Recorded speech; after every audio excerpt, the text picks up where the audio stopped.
श्री वसुदेव कृष्ण को समर्पित, उन्हीं की इच्छा और उन्हीं के आदेश से द्वापर के अजय योद्धा की अनकही व अनसुनी दास्तान सात्यकी।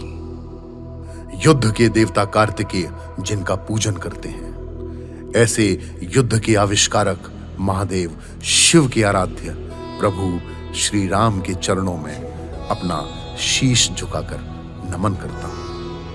युद्ध के मध्य में रणभूमि में एक स्याह सी खामोशी थी, मानो काल स्वयं को सांत्वना दे रहा हो। रेतीले समर में यदि सुई भी गिरे तो उसकी ध्वनि भी सुनाई दी जाए।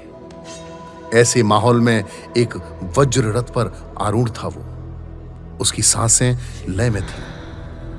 अपनी भुजाओं में उसने अपने नारायण धनुष को थामा हुआ था। वज्र रथ में मौजूद शस्त्रागार में रखे शस्त्र मानो उसके आदेश का इंतजार कर रहे थे। कई अक्षौहिणियों की उस सेना में उसे सैकड़ों महारथी द्वंद्व को तैयार व लालायित दिख रहे थे। कदाचित यह सृष्टि का सबसे भयंकर समर है, उसने सोचा। पर तत्काल ही उसने अपनी सोच को झटक दिया, क्योंकि उसे स्मरण हो आया कि कैसे उसे ग्रंथों व ऋषि मुनियों के माध्यम से सुनाया गया त्रेता का वो भीषण महासंग्राम, जहां स्वयं भगवान महाविष्णु के 7वें अवतार प्रभु श्री राम ने सदैव युद्ध किया था, जहां रुद्रांश प्रभु हनुमान भी युद्ध में उतर पड़े थे, जहां पर सामने थी ब्रह्मांड की सबसे अभेद्य शक्ति, सर्वशक्तिमान पुलस्त्य ऋषि का वंशज और अजय योद्धा दशानन रावण। शायद यह युद्ध उस महासमर के एक छोटे से हिस्से जैसा है, तभी रुद्रांश प्रभु हनुमान इसे सिर्फ देख रहे हैं। और अचानक उसके विचारों को एक धक्का लगा। एक प्रचंड शंख ध्वनि से दशों दिशाएं गूंजने लगी। ये तो पांचजन्य है, वसुदेव कृष्ण का विजय शंख। एक और प्रचंड ध्वनि, उफ, देवदत्त अर्जुन का युद्ध घोष। एक और प्रलय ध्वनि, गंगनाभ देवव्रत गंगा पुत्र भीष्म का शंखनाद।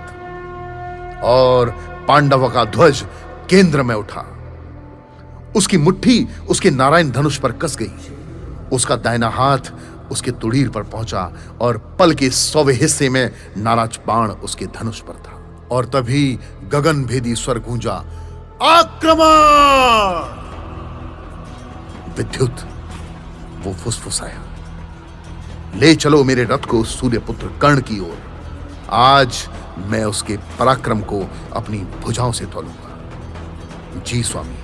विद्युत उसका सारथी, जिसे अपने रक्त की अंतिम बूंद तक पालन करना था अपने स्वामी के आदेश का।